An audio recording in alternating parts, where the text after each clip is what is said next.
waxaa la rabaa walaalayaal annagana inaynu ku dadaalno amniga ka shaqayntiisa in aanu mar walbaba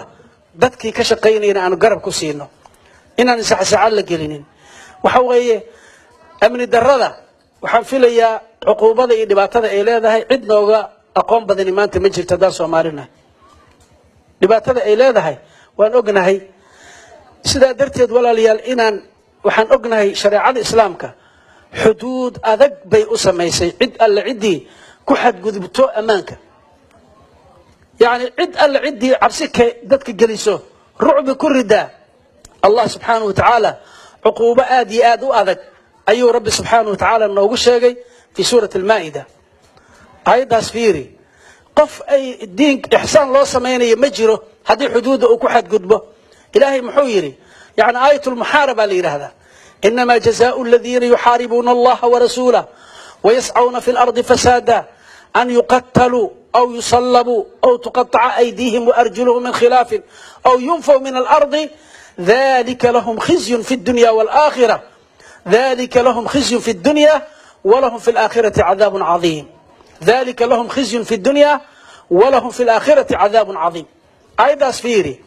تتك أمنك خلق الجليو محاربة سميو الله يا رسول كيسئيو أرض فساديو فسادك أسعضاهي وحو إلهي ليه جزهود وحكلا معها هدي وحدلان إلا الدلان مويه أن يقتلوا مركي وحدلان ولا دليا أو يصلبوا صلبك وحالياتير إن لغو حيرو قرمان لغو حيريا مركي وحدلان أو أي حولنا دعان مركي حولنا دعان وحنا أي دلان ولا صلبنا يا دربي با لغو حيريا سلو أمدي لوغا إلاليو أو تقطع أيديهم وأرجلهم مركي أيسان وحبد دلين لكن حولها أي دعانا لقي قعان إصدافة أمني درد أي جيستين دراديد بلقي قعان إصدافة لجرية أو ينفوا من الأرض أما دولك لقى عيرنا ودن كدن لقى عيرنا يا أما والله حبسي وقورمه ومركو عبسي دتك قلية كلية مركو دتك عبسي قلية حولنا أوسن دعين ددنا أوسن دلين مركاسو كلا أي علماء كفسران أو ينفوا من الأرض دولك لقى فقية oo waxa weeye waa la xabisaa ama waa laga ceyriyaa wadanka dhulka ayaa laga ceyriyaa si umada u noolaato marka walaalayaal amaanka qiimahaas weyn oo weyn ayuu leeyahay waajibana dhamaanteen naga saaran dadka hadda waxa dhici karta anaga dhul amaanan haysanaayo maxay tahay kalimadan hadda meesha laga jeedinayo inay dadku is yiraahdaan walaal dadka gudaha ku jiraahi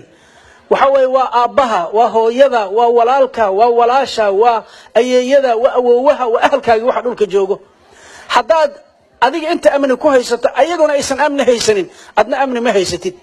adna halkan amni kuma haysatid marka in amaankii laga shaqeeyo dadkii dibadaha wax khalqalka ka keenayay dibka ka wadayna inay joojiyaan inkastoo hadda intiinaan aanan rajaynaynin dad muslimiin oo ahlu khayr inaatihiin laakiin wixii fitna wado dhamaanteen inaan raahno warbal u kaadi in la yiraahdo oo laga joojiyo